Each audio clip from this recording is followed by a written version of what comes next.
What's going on, everybody? It is great to have you with me. It is the start of free agency. Officially, not till tomorrow, but unofficially. Well, it hit the fan yesterday. The Kirk Cousins era has, whether you love Kirk Cousins, hate Kirk Cousins, or somewhere in the middle. Boy, what a ride it was. 6 years, $185 million, one playoff victory, one other playoff appearance, 3 losing seasons, one half a game above 500 because you had a tie in there. I'll say this. Let's get it out the way before we go any further. Not all of it was Kirk Cousins' fault that this team has been somewhat mediocre over the last 6 seasons, and Kirk Cousins is not absolved from blame. It's a little of column A and a little of column B, and that's okay.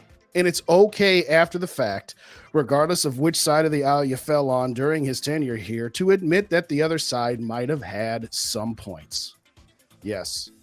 There are those that wanted to absolve Kirk Cousins. Oh, it's the offensive line. Oh, it's the defense. Oh, it's the head coach. Oh, it's this, it's that. There's some truth to that. There's also some truth that parts of the reasons that those things happen was because you had a quarterback taking up a lot of money. That doesn't mean I'm saying he was overpaid. And that doesn't mean that I'm saying that Kirk Cousins shouldn't have gotten every dime that he can get. I'm just saying that's a factor.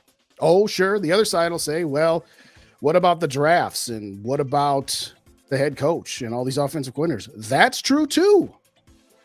But some of the reasons you drafted the way you did is because you thought you were in a Super Bowl window and you were going all in year after year. And the more I think about this as I try to evaluate Kwesi Adofo-Mensah and do we trust him to make the right choices moving forward?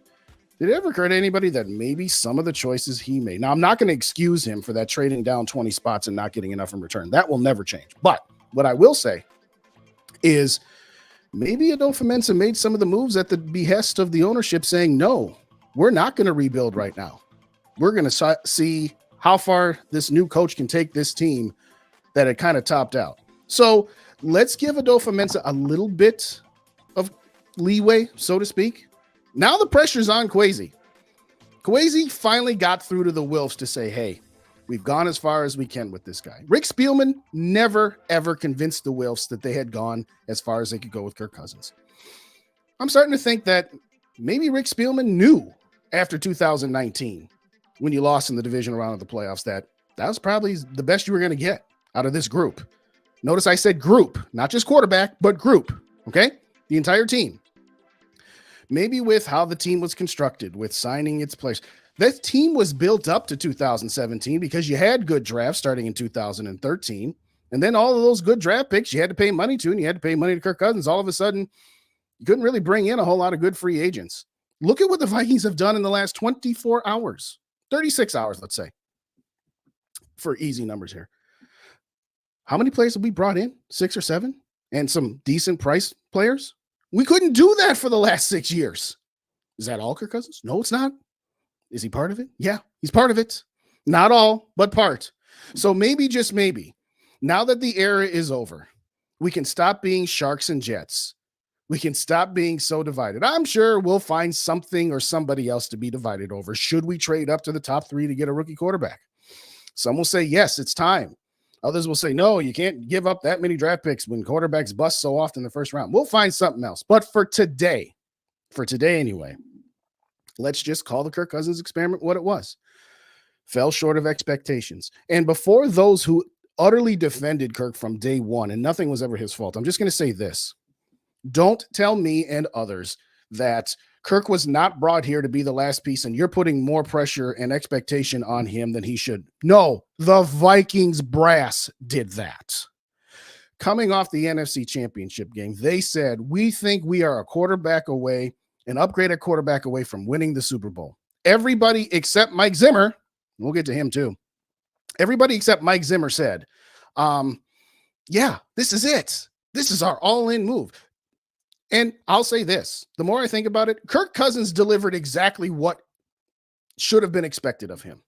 If you look back at his career, his accomplishments are about the same, maybe slightly better, but about the same as they were with Washington. And I guarantee you they're going to be about the same in Atlanta. He gave you no more or no less than what he showed you throughout his rookie tenure and franchise tags with the Washington football team. So when it's all said and done, the experiment, was it a success? No.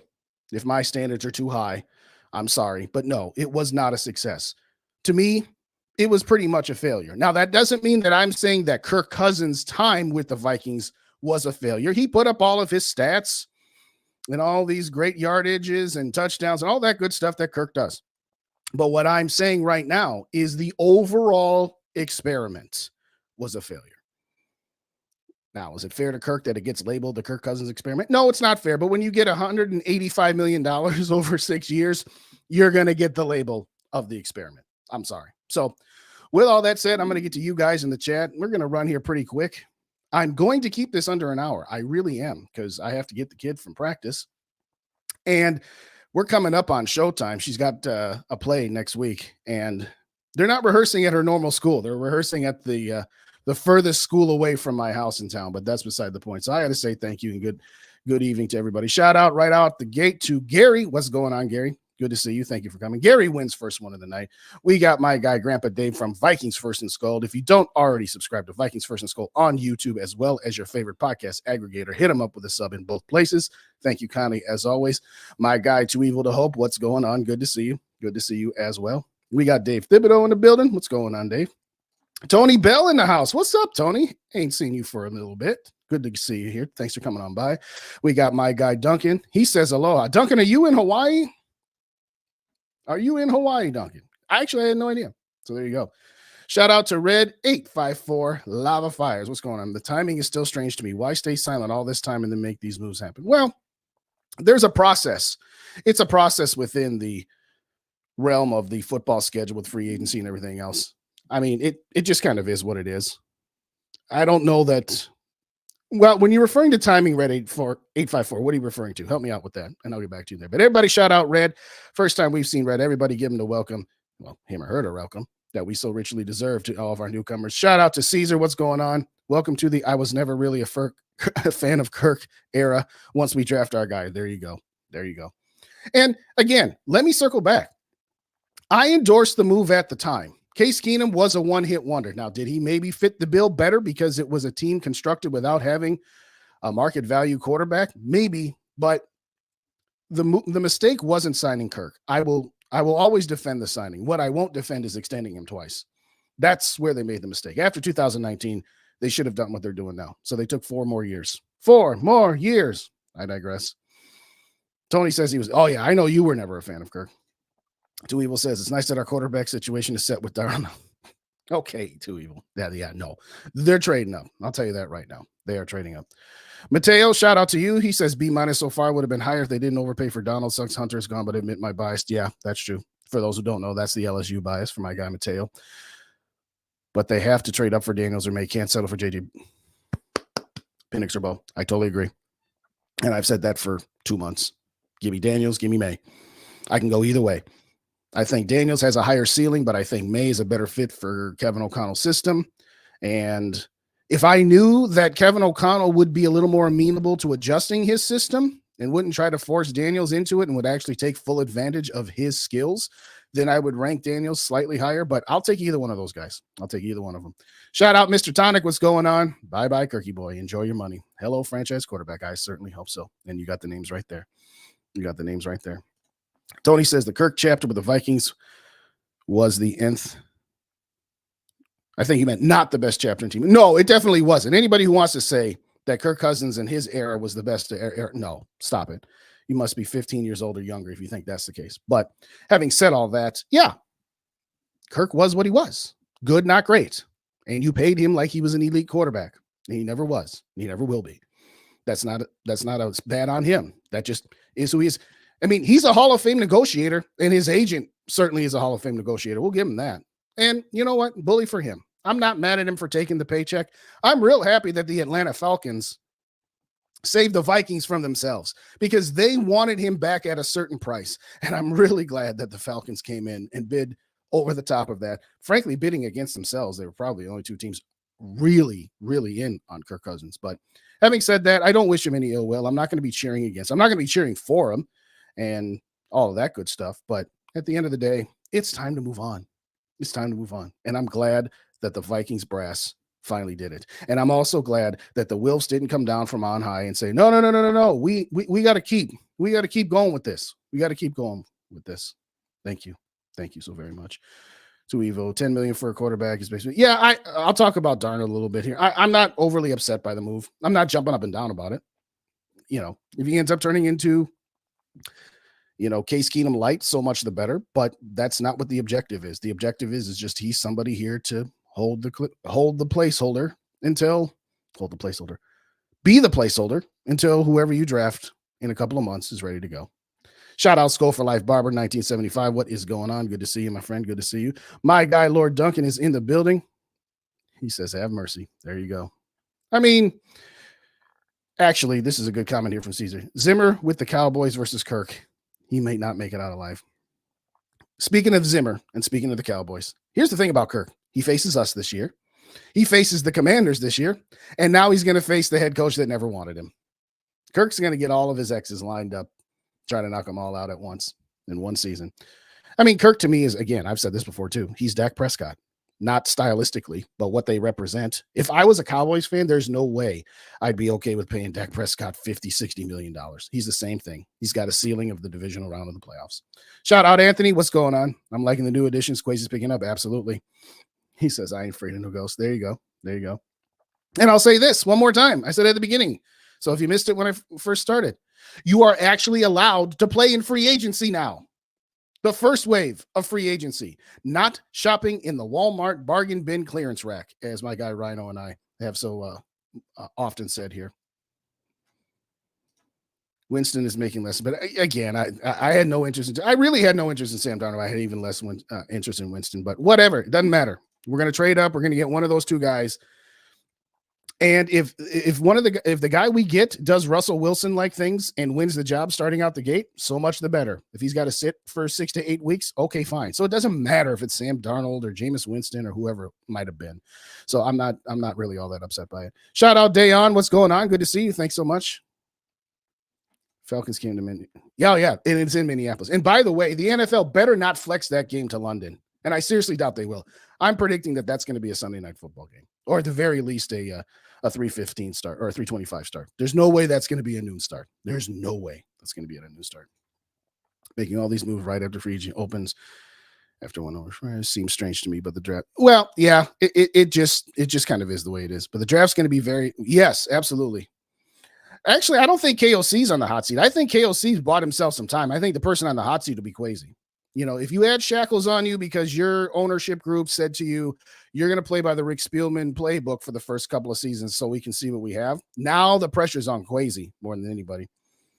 Duncan says, Hawaiian, born and raised, but live in Georgia. Okay, 15 minutes from fight. Okay, there you go. There you go. Yeah, you can't get away from him. You cannot get away from him. Oh, yes, that too. Absolutely. Cause and effect, what's going on? Thanks for the memories, Danielle Hunter. Yeah, we'll talk about him too. You knew pretty much as soon as that first signing went down that Danielle Hunter was gone. And good for him. He needed to get his bag. Wish it would have been with us. Really wish we could have found a way to keep him and bring in the guys that we did. But at some point, it just is what it is. So good luck to him. Wish him no ill will. But it is kind of funny. We pretty much did a trade with the Texans without doing a trade with the Texans. But we got the younger guy and the less expensive guy. I think Danielle Hunter probably for the first year I would probably take, but for the bulk of the contracts, no, I'd rather have the guy we got. Absolutely. Shout out Dayon for the $2 super chat. Appreciate you. In fact, thanks for reminding me. Let's get the ticker up there too. Appreciate you, Dayon. Good move so far, moving in the right direction. You are absolutely correct. And me too. I was going to talk about him. Was shocked that Aaron Jones was let go. Well, I'm not shocked that he was let go. They asked him to take a hometown discount and he said no. And the Vikings gave him a little bit more than what Green Bay had hoped he would take. So I'll take him. But yeah, we'll talk about him real quick tonight. Shout out my guy Yogi in the building. What's going on, Yogi? Thanks so kindly for joining as well. I think I got everybody. Caesar says Vikings slowly sabot housing pass NFC championship opponents. Yeah, there you go. Shout out Dylan. What's going on? Cousins is so much better than Darnold. Well, yeah. How about that? That's what's funny, Dylan. You're absolutely right. It's like when Kirk got hurt last year. See, this is why we need to keep Cousins. Look what happened when he left. Yeah, because you had no viable backups. It was the middle of the season. So whoever you were going to put out there didn't have all the offseason reps that a number one quarterback would get. You're really stacking the deck when you're going to try and say, see, this is why we got to sign Kirk Cousins to whatever he wants and say, hey, I don't care if he wants $100 million guaranteed in 2 years. We got to keep this guy. Look at what happened without him. Please stop it already. All right, if this is your first time here, we're going to hit the reset button. If I can find the old banners. Stuff got moved around here. Who's messing around with it? Hit that like button. If you don't already subscribe on the YouTube page, hit that subscribe button. I actually opened it up to Twitter tonight as well. So if you're watching on Twitter and you have a YouTube account, come on over to the YouTube side of the house so that you can interact in the chats with everybody. And if you don't already, hit me up with a sub if you could, please. We start out our show by shouting out people in the chat, as we just have for the last however many minutes it was. But we do another section of special shout outs. And my banners got messed up again. Whatever. I'll just have to leave it with this one. No, I'm not grandstanding. So this is your first time seeing me. This isn't grandstanding. This isn't trying to make a statement. This is just making one statement, which is to say thank you. For those of you who've been here before, you know how we do this. We give a shout out to the active and veteran members of our armed forces for their continued sacrifice for the freedoms of this country that we enjoy every day so that we can sit here on YouTube and X and talk about our favorite football team. We also shout out the family members of our active and veteran members who have to sacrifice time away for their loved ones so that we can be free. Shout out goes to the brave men and women who serve as our law enforcement, firefighters, and EMS, who in times of tragedy are the ones running towards the danger while the rest of us get away from it. You potentially put your lives on the line every day when you go to work. So we're going to say thank you to start the show. And finally, to the doctors, nurses, frontline workers, surgeons, and home health care providers for taking care of us in our time of medical need. Your Super Bowl is saving a life.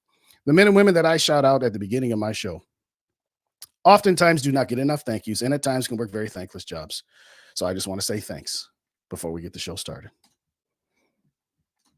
All right, a couple new people in the building. So let's get some shout outs to them before we get on to the topics here.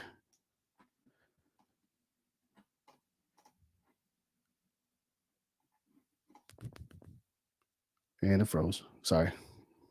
Oh, very comment of the night so far. Play calling does need to change. I agree with the Quasi point, but the defining point was the Atlanta-New Orleans game, 17 weeks before Coach Porgy. Okay. I hear what you're saying, Red, and I agree. He can't be so married to the passing game. And now that you've got a bona fide running back in Aaron Jones, you need to marry the pass and the run game a little bit more. Now you got a decent 1-2 punch with Aaron Jones and Ty Chandler. I like the signing of Aaron Jones. I was actually going to make him the second topic, but I'll start with him here in just a second after I get through the last of the comments. But yeah, good pickup by the Vikings. I agree. Shout out Gary in the building. What's going on, Gary? Good to see you. Thanks for coming. Appreciate you. At least we shout out Scoldger Soup. What's going on? Yes, we on to a new era. I totally agree. Totally agree. Isn't a rule of thumb, but when one player tears Achilles, they usually tear the other one. Yes, that's true. They are more likely to. They are absolutely more likely to. So, no, I don't disagree whatsoever. No, he's going on here in a little bit. That's why I'm only going for a short. And like I said, I've got some daddy-daughter duties here. So just wanted to get a quick hitter in, talk to you guys, see how you guys are doing, all that good stuff. Shout out, Freddie. What's going on? Yes, did re-sign Brandon Powell. I like the move. 1-year deal. We'll take that as well. All right, let's talk about Aaron Jones.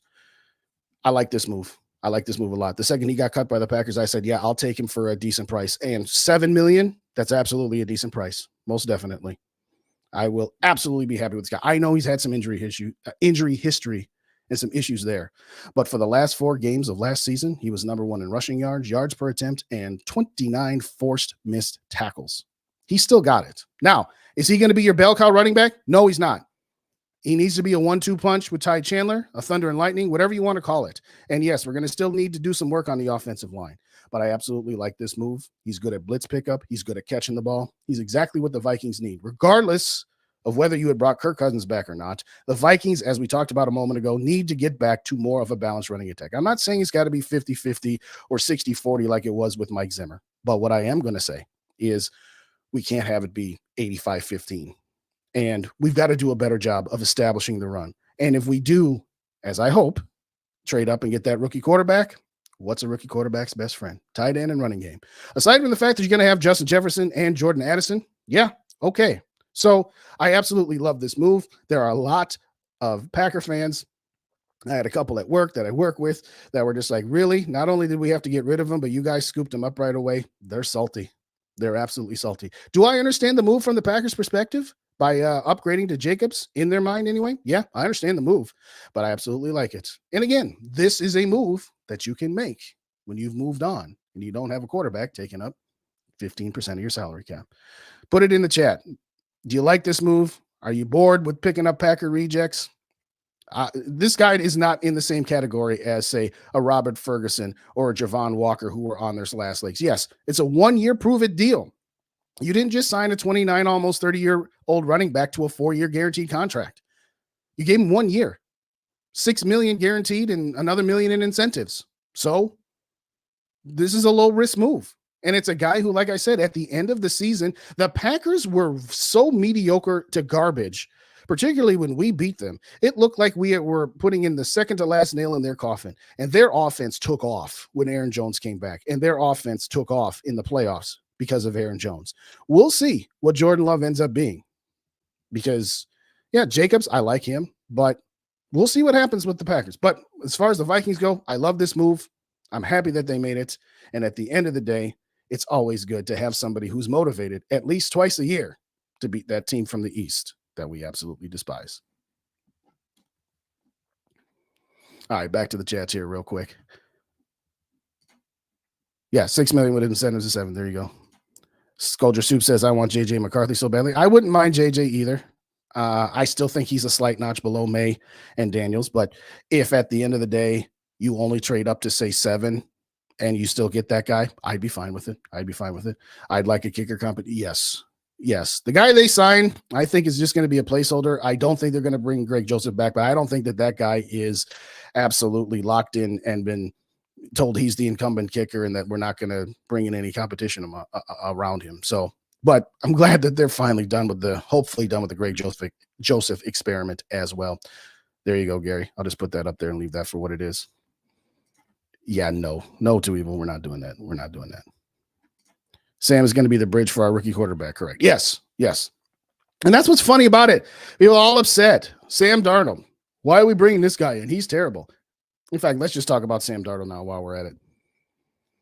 Sam Darnold, Vikings signed him to a 1-year contract worth up to $10 million.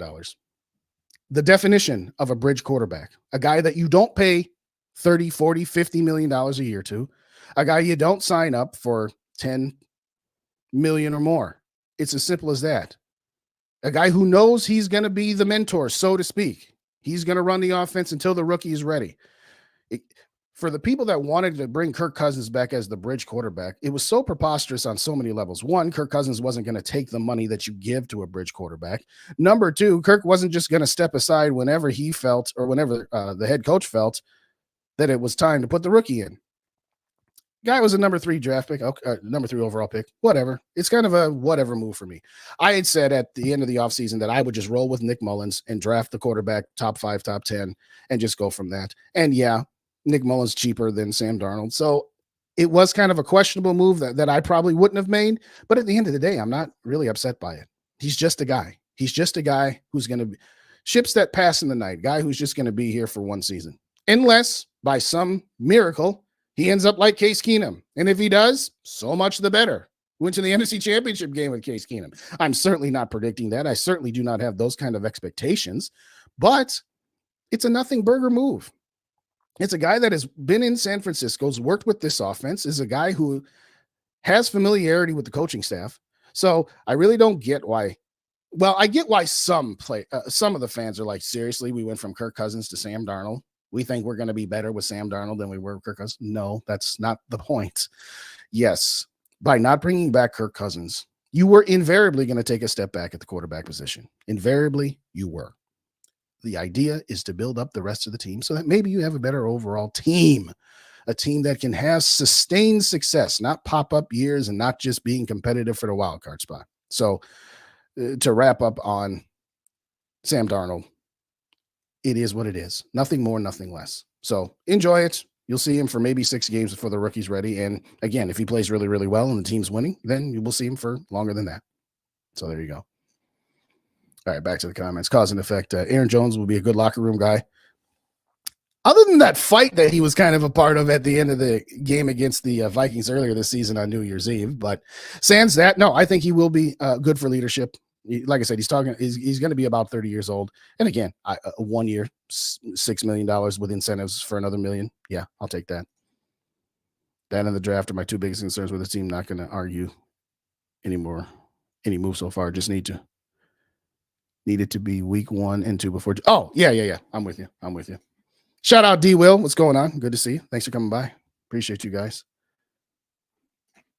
Should grab an interior offensive lineman from free agent, certainly in the draft. Yes. We absolutely need to shore up that interior. I don't know why they haven't offered Dalton Risner any money. Maybe they figure nobody else is going to offer him and they can get him dirt cheap like they did last year. I would like to see Dalton Risner back. I think he was a good pass blocker. He's a mediocre run blocker at best. So, yeah, if giving Blake Brandel all the money that they gave him certainly is giving an indication that they might be ready to roll with him at left guard. And I'm not so sure about that. But I agree, Dave. Can't wait to see him play that team from the East. Greg Jennings, you're right. He wasn't bad. You're right. He wasn't. I'll give you that one. Yes, absolutely. Absolutely, he was. All righty. Enjoy the Wild Game Tonic if you're still here. If not, we'll catch you on the flip side. I would rather have Darnold over Zach. That I agree with, Red. I totally agree with you there. This whole Zach Wilson. That's my boss said we're going to call him Zach Morris because he's the next generation Zach Morris with his hair. And it was like, no, I don't think so. Next move you want to see in wave 2 of free agency. Again, I want them to shore up the interior of the offensive line. If there are any good defensive tackles that you can have at a bargain, those are my two preferences. I know people are going to talk about cornerbacks and this, that, and whatever else, but to me, you can have really good corners look bad because you have no pass rush, just like you can have mediocre corners look really good if you have a great pass rush. I've always said start with the trenches, big round belly guys or pass rushers. That's what's going to improve your cornerback play. I think we have a decent stock of corners. Some of them have health issues, but Byron Murphy Jr., Mekhi Blackman, I like those guys. And I'll love those guys if we have a consistent pass rush. Look at our defense last year. We were kind of dipsy-doodling around for the first 4, 5, 6 weeks. And then we went to Carolina and Chicago, and then we beat Chicago. Whoop-de-ding-dong. And then we started to figure things out. And then Flores was dialing up all of these exotic blitzes, and we were getting home. And what happened after about 2 months? Well, the league figured it out. We had no pass rush at the end of the year. Guys had all day back there. And even when we were blitzing, guys had all day back there. So to me, I want to build up the trenches. So give me interior offensive line. We got our tackle, so we're good there. And give me a defensive tackle. Which rookie quarterback are we drafting? Like I said, I am good with Drake May. I'm good with Jaden Daniels. I'm okay with JJ McCarthy too. Just give me one of those 3 guys. I don't care. At that point, I really don't care. So, all right, one more segment or 2 before we get out of here, because I got a little bit of a longer track. The guys that we've signed. Hold on. Got one more comment. Thanks, Red. Hold on. Like even why is he still in purple? These obvious moves should have been taken care of with Madison. One of my biggest concerns in that trip. I will say this. My guy, Tyler from Vikings First and SKOL, and to a certain extent, my guy, Dave, as well. He thinks we're a little too harsh on Ed Ingram. And I see some of his points. When Ed Ingram was brought in, he was replacing Drew Samia, Dakota Dozier, and a bunch of slappies at the guard position. And there were some unfair expectations. He was a second-round pick. We thinking he was going to come in and be, David Dixon or Randall McDaniel or Anthony Herrera. I am still holding out hope for Ed Ingram. Hopefully, if you have a mobile quarterback, you won't have to worry about Ed swiping the ball away from the quarterback or stepping on the quarterback's foot. I think Ed Ingram, this is his time. I'll give you that. This is his time. He needs to put up or shut up, as they say. Put up or shut up time, as they say. But I'm still willing to give Ed Ingram the benefit of the doubt at this point.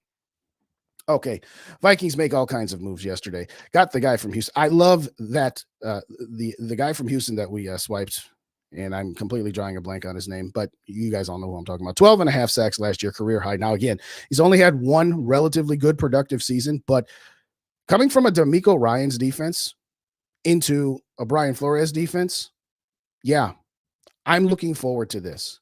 Now, as I said earlier, I would have loved to have gotten him and kept Daniil, but that's getting greedy at this point.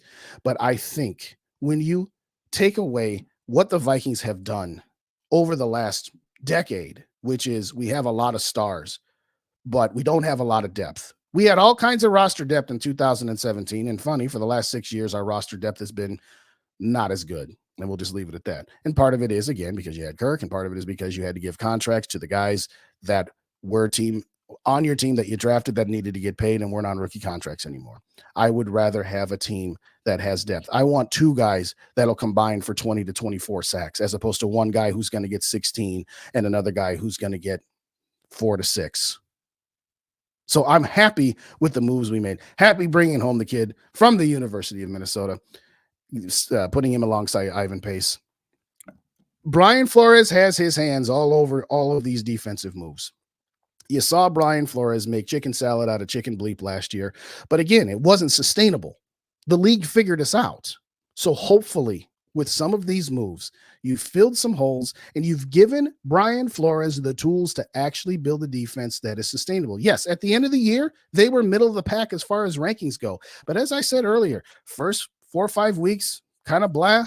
Last 4 weeks, terrible. Middle of the season, very, very good. Average it out to be a C, maybe a C plus. 15th ranked defense coming off the 31st ranked defense. That's wonders done by Brian Flores. But he was doing it with smoke and mirrors. He was doing it with scheme. And that only gets you so far. You still need talent. So hopefully these moves that have been made will allow our defense to be a lot more consistent throughout the years. Yes, they won the Oakland game by pitching a shutout. That's great.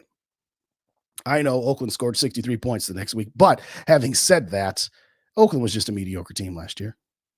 Who did we beat of consequence outside of San Francisco? Because everybody will talk about San Francisco. And no, don't talk to me about Green Bay because they were terrible at the time. But I'm really looking forward. I'm really glad Brian, again, I'm not celebrating the fact that Brian Flores didn't get a head coaching opportunity because, that's kind of a shady thing to do, to stand in somebody's way. But I'm happy he's here as our defensive coordinator. And I'm happy that Kwesi has been allowed to cook. I am happy that Kwesi has money and had the backing of the ownership to go out. The ownership has always been fine with spending money, but we're finally starting to spend the money in the right places. Finally. With all that being said, I'm going to get these last set of chats, and then I'm going to get out of here because I've got some traveling to do, but let's see what we got here. Cause and effect. Going to throw this idea. As a project in later rounds, would you draft quarterback Milton with a big arm? Also, your thoughts on Harrison Smith. A very good question, cause and effect. Thank you for that. I almost forgot about Harrison Smith. I'll start with him. Harrison Smith, the decision should probably be made in the next day or two. Now that free agency will be officially open, I think that the Vikings are going to want to make that decision to know how much more cap space that they have available to actually spend. And I also don't think that they're going to want to stand in Harrison Smith's way. If he decides that he doesn't want to take a pay cut but doesn't want to retire, that he's going to want to catch on with the team as soon as possible. So I anticipate that that's going to be done within the next 48 hours. Really, it comes down to this. Last year, he took a massive pay cut and he cut his salary down such that his salary cap hit was about the same as what it had been had they cut him. And in order for that to happen again, they'd have to have him take a pay cut of around $9 to $11 million, and he'd be playing for about $5 million. So this really is just a matter of, does Harrison Smith want to take a pay cut? If I had to guess, and this is just a guess, cause and effect, and others, I think that the Vikings would like to have Harrison Smith back at their price, kind of like what they've done pretty much since Kwesi took over. See Eric Kendricks, Adam Thielen, Kirk Cousins, Dalvin Cook et al. Because if the Vikings were ready to move on with Harrison Smith, they would have said, hey, yeah, we're releasing Harrison Smith. And they haven't done that yet. So for me, I think that they want him back and he's still mulling over his decision. Now, will he retire or will he, just get cut and try to pick up somewhere else? I think he wants to play one more year, and I think he wants to do it here. I think he's just trying to figure out how much of a haircut he's going to have to take. But I'll say this, the odds-on favorite for him, if he is cut by the Vikings, Dallas, Mike Zimmer. I mean, write that down, take that to the bank. So as far as Milton in the later rounds, I guess it depends on what you do at the top of the draft. If you're going to spend your 11, a couple first-round picks in the next 2 years and maybe have to give up your second, it all depends on what they do and how much they want to move up and how much it costs them to move up. I'd be more than happy to give up this year's first, next year's first, and next year's third. I don't know that would be enough. I don't like the idea of giving up both my first and second this year and a first next year. I'd be willing to do 3 first-round picks, first this year, next year, as well as in 2026, so I can keep my second-round pick. So if they trade a lot of picks to move up to get one of the top 3 or 4 quarterbacks in this year's draft, I seriously doubt that they're going to spend what little capital they would have left on a guy like Milton. But if they don't, if they stay pat at 11 and take the best defensive tackle or pass rusher at 11, yeah, I could see that. I can absolutely see that. Normally takes 3 years for an offensive lineman to develop. Ed has improved overall game to game each season. You went from bad to average. Yeah, I would say that. That's about right. Thank you, Dave. Appreciate you. Yeah, defensive tackle, guard, maybe center. Yeah, there was a couple of centers that went off the board early that I would have loved the Vikings to have been on, but alas, they weren't. Shout out, Steve. What's going on? Thanks for joining. Shout out, Zach. What's going on with you? Appreciate you guys. Hey-oh.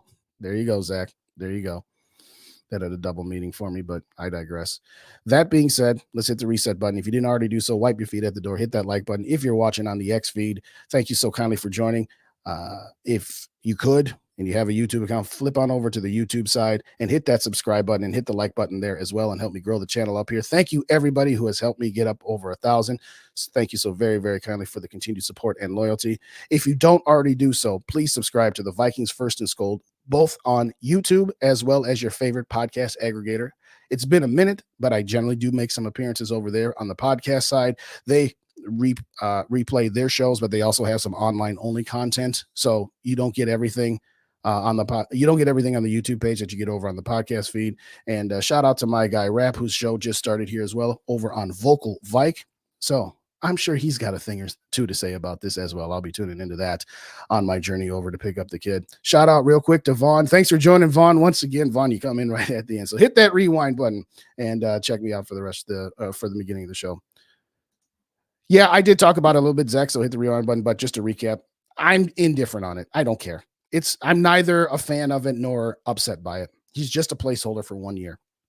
He's either going to be holding the place down for 4 to 6 weeks for the rookie to get ready, or if the rookie beats him out, he's going to be the backup quarterback. Or, unlikely, he could theoretically have some ridiculous season like Case Keenum did. So I would have just rather stuck with Nick Mullins because he's only $2 million. You just gave Sam Darnold $10 million, well, up to $10 million that you could have spent somewhere else. So I agree that that's not the move that I would have made, but it doesn't bother me all that much. It doesn't bother me all that much. SKOL to you as well, Duncan. Thanks again, as always, for joining. That's going to wrap it for tonight, everybody. Thank you so kindly for joining me. As always, SKOL to the next episode. If the elevator tries to bring you down, go crazy and punch a higher floor. The Kirk Cousins era is over, so a new one is set to begin. Draft is just right around the corner. Thanks, as always. You have a great rest of your night. Good night.